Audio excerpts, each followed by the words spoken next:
If it's a day called today, we're talking guitars and life. Let's get into it.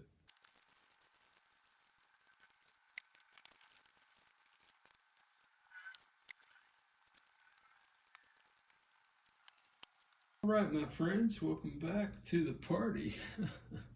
This is the FirstAct Double Cut Guitar. I don't know if it was a garage sale purchase or what, that my relative wants to give to his grandson. So what I thought would be a short adventure of cleaning and changing strings has become an entire project for the channel. Just because I don't want anything going through my shop that doesn't have my seal of approval on it, Jack, I've decided to do a few things.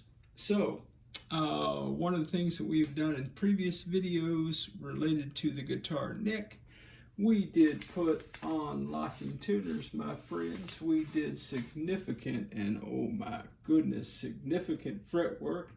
If you didn't see that video, man, if you want to see me tackle the most stubborn frets I've tackled on the channel to date, Jack, check the description below for the full playlist for your enjoyment and edification, my friends.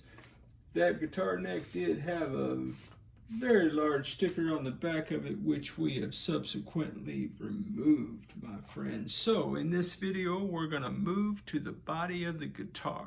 Let me get my coffee and my cookies out the way. Oh man, I hope you guys got a snack, man. This is going to be a good adventure. All right, guys. So on the body of this guitar, we've got a couple of things we need to shake out. Okay. So one, I need to get in here and file down this neck pocket. I did a little bit. It's pretty flat. It is not as smooth as I want it to be, Jack. So I will be sanding that neck pocket down to my liking. And then we're going to have to get out the router, i.e. the Dremel, and we're going to have to Dremel a few things.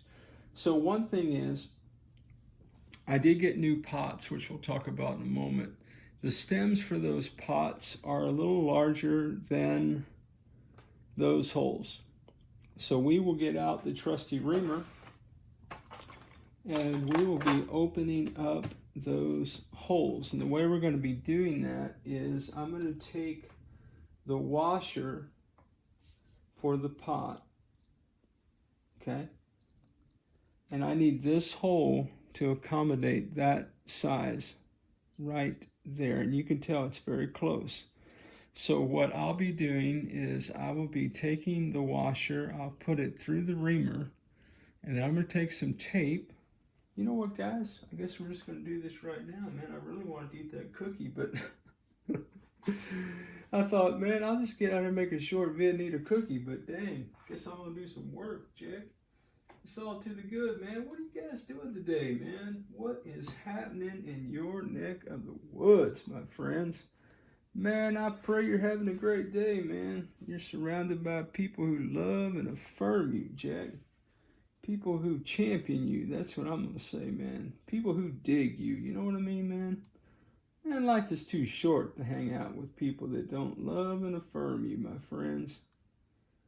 Life is always so much better when you can hang out with good friends, man. And that's what you guys are to me, and I appreciate every time you hang out with me. So I have my washer, and then I fixed a little bit of tape, and you can kind of see that is a scientific measurement right there. I mean, that's just going to give me my depth, okay? And then I'm going to very carefully put this in there, and I'm just going to do that until I get to that opening, okay? All right, so we've got to do that for the pot stems. Okay, I'll come back to the pots in a minute. The other thing that we need to do on the control cavity of the body, as it were, I need to just route these out just a smidge. So you'll see that my full-size pot, again, I can't stick it down in there because all the way because of the hole. So that full-size pot should fit just fine for the tone knob. However, the volume pot, and I knew this when I purchased them, that it would require a little bit of love. you'll see that I'm up against that wall. So I'm going to be taking my Dremel, and I'm going to come in here and I'm going to route out. You see the ground wire hole right there? Or the wire for the pickup, sorry. And I guess, is that the ground wire too? Huh, yeah, because that's the trim cavity. Okay, so all the wiring is going to go through that hole, and it's going to come out here, all right? And then from there, I'm going to be going to the ground wire. Oh, it looks like they've got a different hole here, a smaller hole for the ground wire. Well, anyway, it doesn't matter. The wires are going to come from the... So scientific.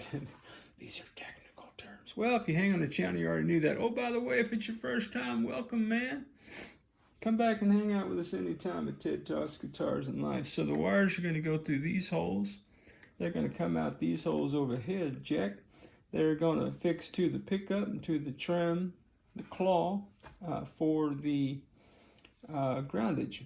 Okay, so I need to take my Dremel and I need to Dremel out right under that hole the depth of this pot. Okay, so ballpark terms, it does have a stem on it. That is so that if you have a control panel and it has a hole in it next to the hole for the stem, that goes up there and it kind of holds it in place, keeps it from doing that while you're screwing it down. I would be getting the nippers and nipping those in the bud. In fact, allow me to demonstrate. So yeah, man, just take your little snippers, and guys, this is not to be prescriptive, but I always wear the safety goggles when I do this kind of thing, because anything that you snip could potentially become a projectile that you don't want in your eyeball, Jack. So I'm going to take that just like that. Guys, I always cut my hand over what I'm cutting, because when I did that, I could feel that little piece hitting my finger, and it hit my finger pretty well. It didn't cut me or anything. Don't be worried. There's no trip to the ER or anything like that.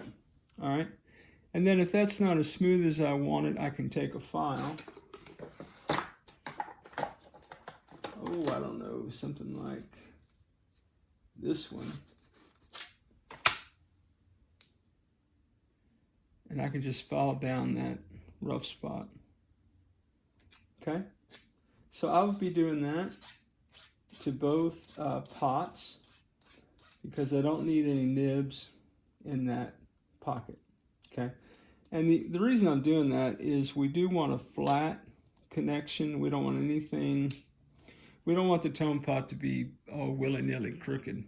Okay, so I'm going to be sanding that down. Okay, I'll do the other one just like it. You see the stem there? I'll do that offline just to save us a little bit of time, redeem a few moments here together. Okay, now, so I've got to remount these holes a little bit. I've got to create space for my pot.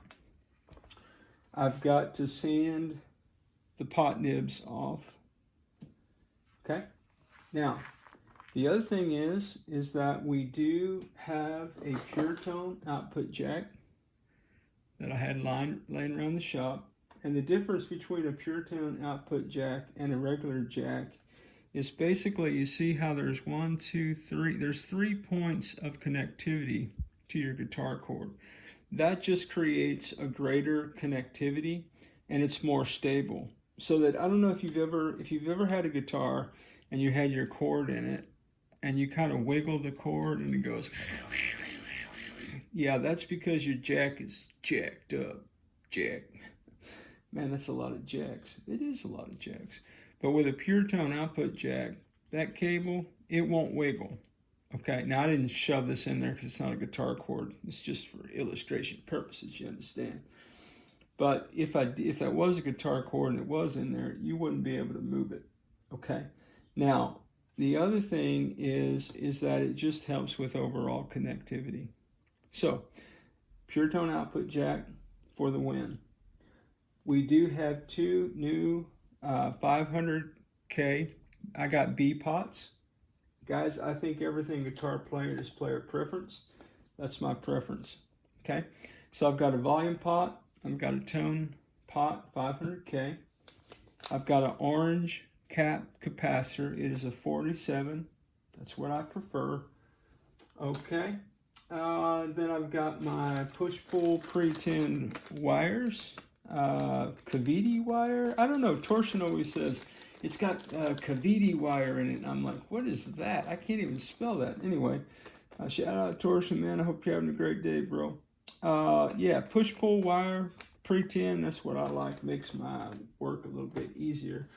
As my buddy Chris would say, you don't have to worry about these other pure tone output jacks. You don't have to worry about that bag of pots, man. Those are for a different project, Jack.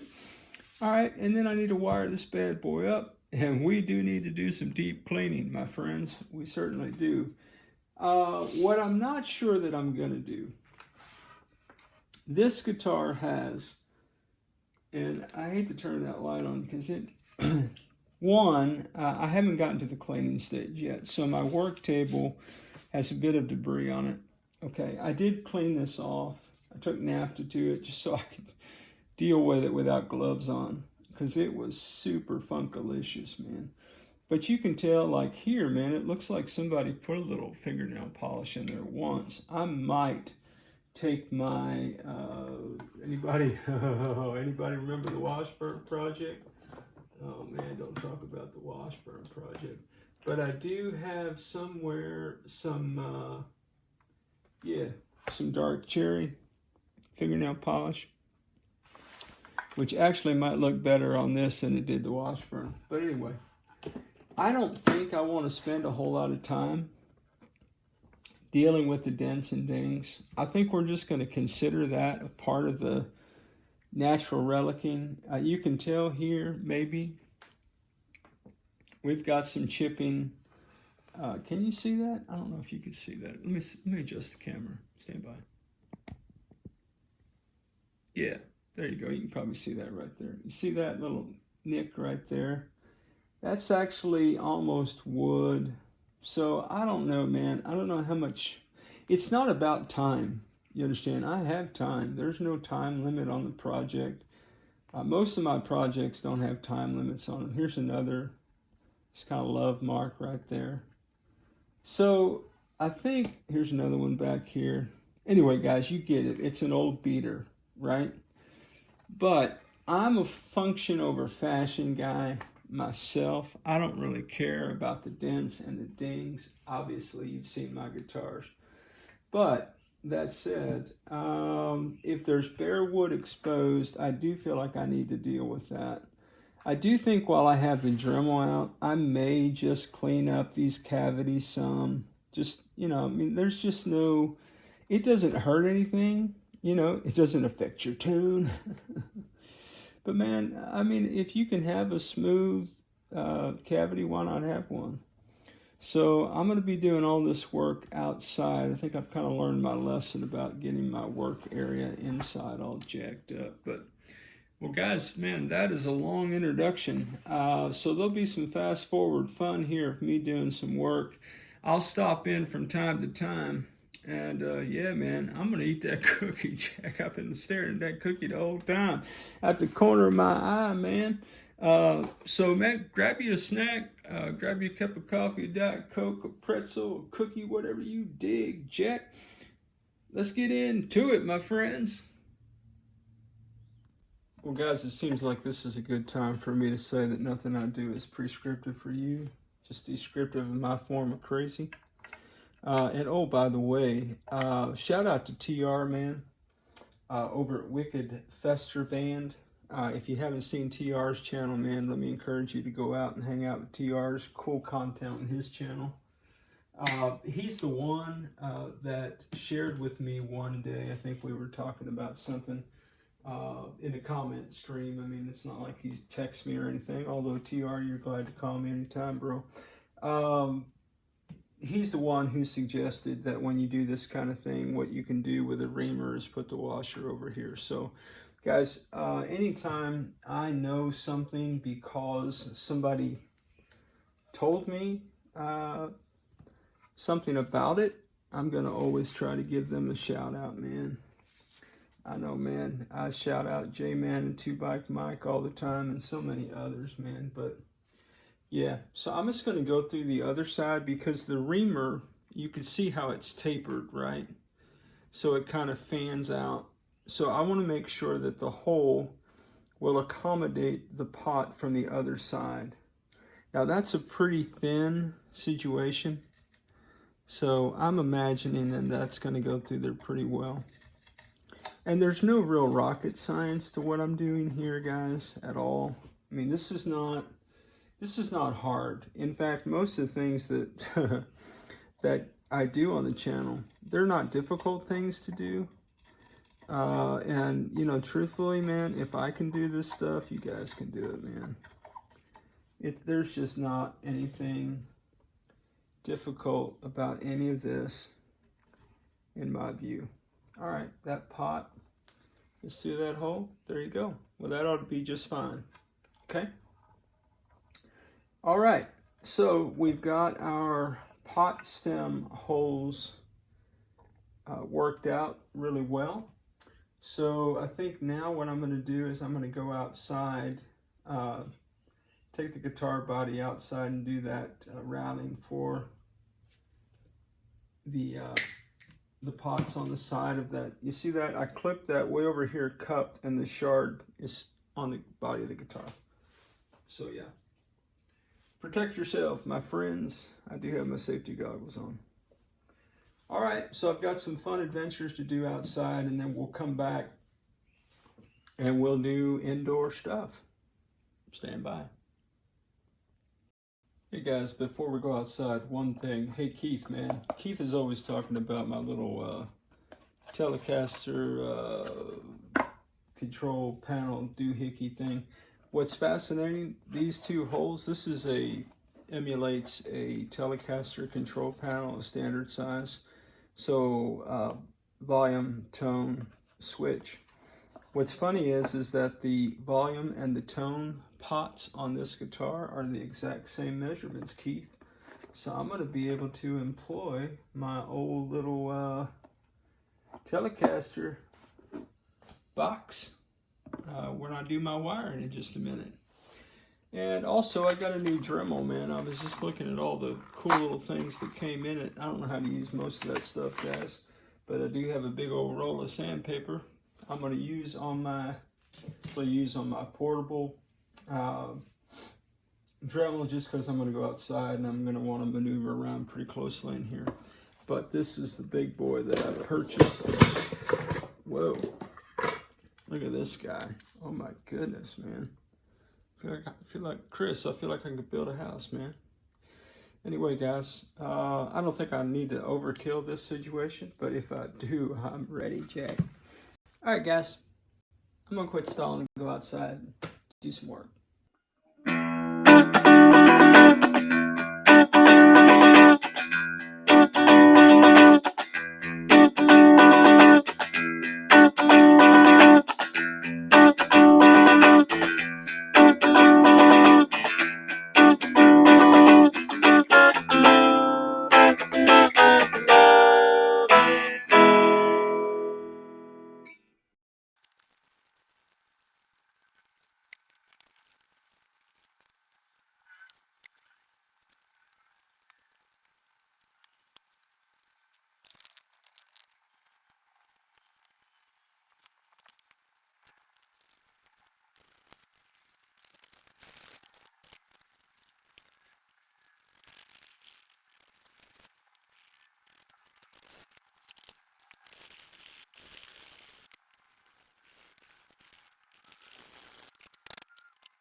Well, okay, friends.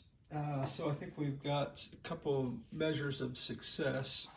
One, you may have noticed, maybe not in the fast forward vid, that I did take the Dremel and I did bore this hole out for the output jack out just a little bit to make sure that when I've got my wires in there, I'm not touching any of that wood, no matter how you slice that output jack. So that's important to me. You do you guys, if you do that kind of thing or not. The other thing that you can probably tell is that, no, you can't. Okay, there you are. Let me adjust this camera. This guy with the camera skills. I know, man. Hire a camera guy. Man, I can't even afford myself. Anyway, I did bore this out down here. Okay, so my pot fits right there, and I'm not up against that wall. Okay, the tone pot was copacetic to begin with. It's not touching that wall either. Okay, so we did our routing. We did our routing of the output jack hole. We did our routing, our reaming of the pot stem holes with great success, I might add. We also Dremel routed a little curvature in the control panel to get that pot off the side of that wall. And then I did take the Dremel and Dremeled all the cavities just a little bit. It's not perfect, guys, but I just don't see the need to have all that excess wood in there. The other thing I did do is I did take my Dremel, and you may remember there was some paint buildup here that was making that uneven. So I leveled that out, and then I took my beveling level, no, not my beveling, just my level, sanded that bad boy flat. So it's not pretty, but it's flat, and flat is the name of the game, Jack. All right, guys, let me fire up the soldering iron, and I guess we're gonna have to get back into it. I do need to clean this quite a bit, and I've got a product here based on Jaymz's recommendation. Knock her loose, baby. So we're gonna knock her loose some of this dirt and grime off that trim. Just in case anybody was wondering if knock her loose works. Yeah, I'd say that works pretty well, Jack. All right, guys. Well, we are copacetically clean. Man, if only there was an easy way to put all this back together. Oh, hey, wait a minute. I saw this on Jaymz's channel. It's called the Auto Magic 5000. Watch this, Jack. Whoa, Jack, that stuff really works, man. Auto Magic 5000 for the win. And oh, by the way, guys, this is a 1.5 mil screwdriver thingy that I saw Torsten using a version of this, man. And it so simplified my life, Jack. Hey, Mike, not a sponsored video. Well, all right, my friends. What started out as a quiet Saturday morning, chaos ensued, of course, and we got some work done on this guitar, man. Let's go over what we did today in this video. We copacetically dealt with that neck pocket jack in that we did a little, that's the sound that a file makes. We did ream out the holes for the pots, and we did route the side of that control cavity, as you understand it to be, to accommodate those full-size pots. By the way, these are Do Pro from K-Ash Music 500K pots. And we copacetically also bore out the output jack hole jack. I just thought I'd throw another jack in there just because, you know, jacks of all trade and all that. All right, so now, we don't have time in this video to do the wiring. So in the next video, what we're going to do is we are going to come back. We're going to fire up the soldering iron, We're gonna hook up all of our parts. We're gonna wire this guitar together. We're gonna test our electronics. In the next video, Jack, man, guys, I can't thank y'all enough for hanging out with me on another crazy adventure. I appreciate any time that you spend with me, man, any time at all. But for those of you who made it this far in the vid, hey, man, shout out, put it in the comments, let me know if you made it this far, guys. Man, seriously though, for any minute you give me, I'm grateful. Thanks for being on another crazy adventure with me. You guys are the best.